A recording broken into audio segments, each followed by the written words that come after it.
pessoal, tudo bem? Olha, essa aula de hoje nós vamos falar sobre a Mesopotâmia, o berço das civilizações. Vamos conhecer um pouquinho sobre o significado da palavra, vamos falar sobre os rios que cercam essa região, sobre os seus costumes, quantas coisas nós usamos até hoje, inclusive da astrologia, o quanto até hoje ainda nós falamos sobre horóscopo. Quem de nós nunca pegou ali um horóscopo para ver um pouquinho? Isso começou lá na Mesopotâmia. Vamos falar sobre a escrita, que surge também nessa região. Vamos falar de tapetes e muito mais. Eu espero que vocês gostem, embora seja uma aula histórica, mas muito interessante para todos nós. E aí, pessoal, tudo bem? Então vamos lá. Hoje nós vamos falar sobre a Mesopotâmia, um período que vai compreender de 3.500 a.C. a 331 a.C. Então observem primeiramente esse mapa dessa região da Mesopotâmia, tá? Aí nós temos a Arábia Saudita, o Irã, a Síria, a Turquia e o Iraque. Podemos dizer que a Mesopotâmia é o berço da civilização, porque através da Mesopotâmia, muitas coisas que ainda hoje nós praticamos e vivenciamos teve início nesse período da Mesopotâmia. Por exemplo, o horóscopo, né? Quem acredita em horóscopo? Muitas pessoas dão uma olhadinha lá no jornal para ver ou o dia de hoje, ou para ver o que tem para esse ano. Então, o horóscopo surgiu da Mesopotâmia, da astrologia desse período. Por exemplo, eu sou de Sagitário, né?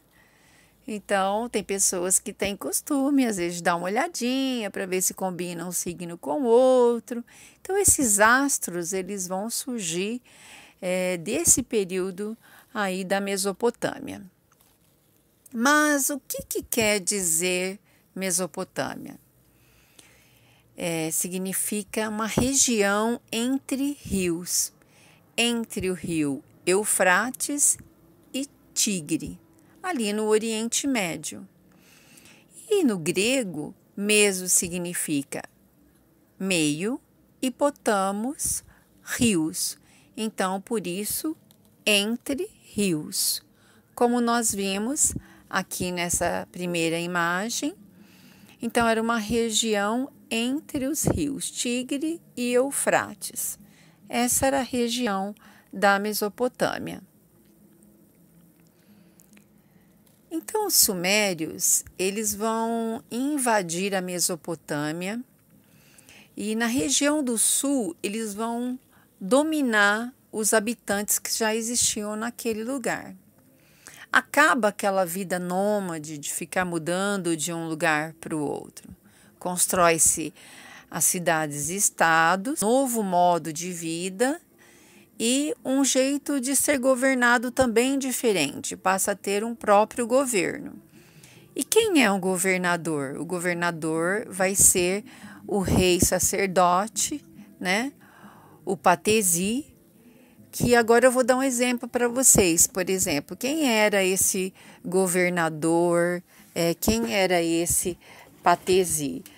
Por exemplo, no Vaticano, o Papa, ele governa sobre os católicos, governa ali dentro do Vaticano, mas ele não tem governo sobre o país, ele não pode governar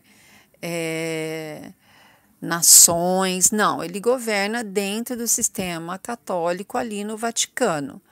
Já esse governador da Mesopotâmia, ali no caso dos sumérios, o patesi, ele vai governar não só sobre as pessoas, como também dentro da religião também. Então, ele é governador do estado e da religião.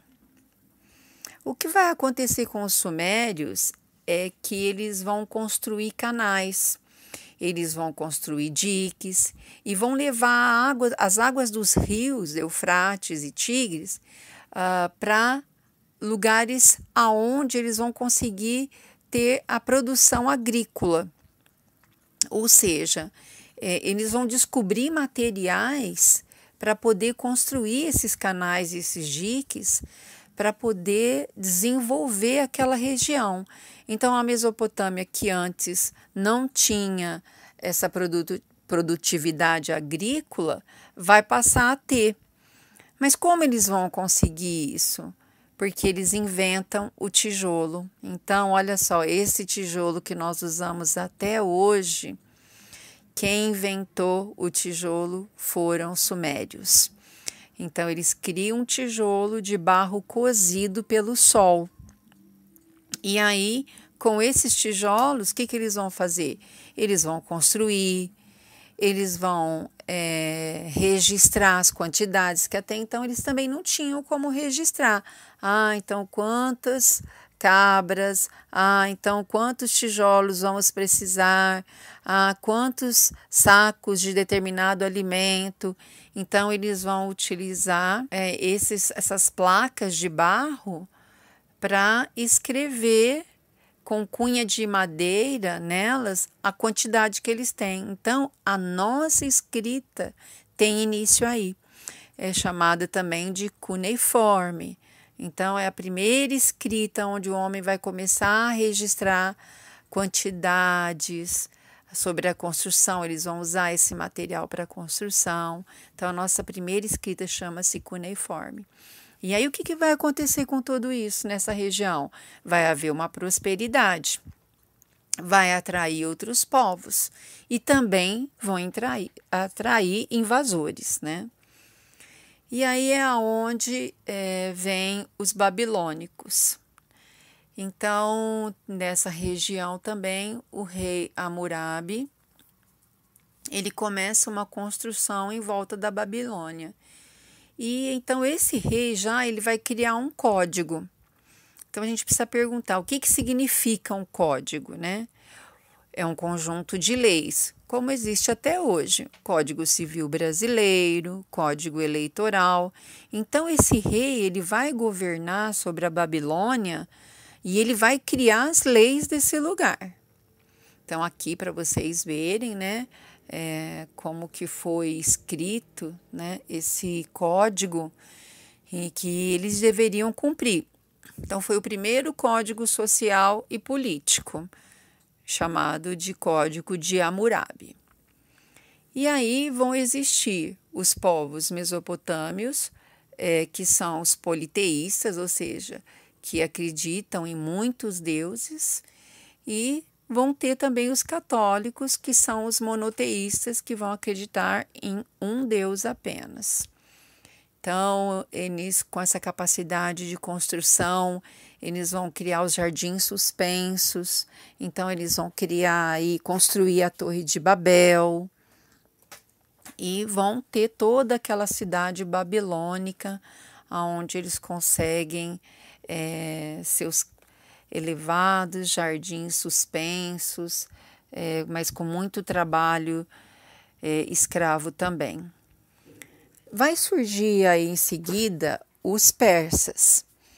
Os persas, que essa cidade chamada de Persépolis, né, que é o atual Irã, é também uma outra cidade que vai ser construída.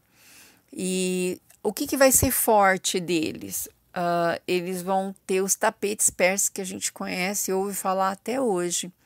Então, os tapetes persas, eles vão ser ali desenvolvidos porque eles vão dar um acabamento melhor, eles vão dar uma criatividade, vão ter uma criatividade muito grande com isso. E até hoje nós podemos ver isso acontecer, tá? Então, essas são as características artísticas do povo da Mesopotâmia. Então, a gente tem que deixar enfatizado a importância da escrita, a importância dos registros que eles vão fazer aí no barro. Nós vamos também deixar o registro dos tapetes, que aí nessa época, nessa região, vão ser também produzidos. Bom, pessoal, eu encerro aqui essa aula sobre Mesopotâmia. Obrigada, um beijo. Viram que bacana? Quanta coisa nova nós aprendemos nessa aula? Então, agora os homens já não são mais nômades. Agora eles descobrem a importância de viver juntos, em governos, em estados. Quanta coisa nova aprendemos, não é mesmo? Até a forma de agradar a Deus, de adorar a Deus. Bom, na nossa próxima aula, eu espero encontrar vocês, falaremos sobre arte egípcia. Até a próxima!